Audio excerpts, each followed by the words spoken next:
nahanap ko na yung lip tint na kahit kumain kayo ng samgyup, hindi siya maaalis. Promise. Ito siya guys. Oh, ito yung water jelly tints from Cloud Beauty. Grabe guys. Subok ko na. My gosh.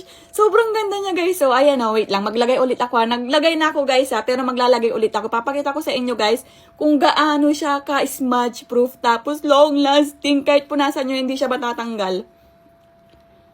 Ayan o. Napaka-pigmented pa niya guys. Tingnan nyo.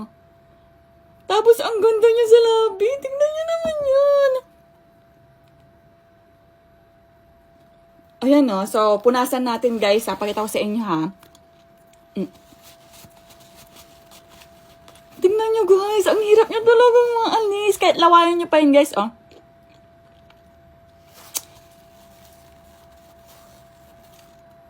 Talaga. Diba? Sobrang hirap niyang alisin. Promise guys. Kasi natry ko siya kahapon. May pinuntahan kami.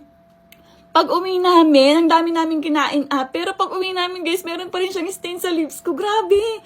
Ang tindi ng lip tint na to guys. Pero para lang siyang jelly Para talaga siyang jelly ace guys. Malambot siya. Ayan Uy! 129 pesos lang tong lip tint na to guys. I-try nyo na to. Kung gusto nyo ng pangmatagalang lip tint, kahit kumain pa kayo ng samgyup guys, hindi yan maaalis. Promise! 100 plus pesos lang to guys. By the way, shade watermelon tong ginamit ko. Ayan siya.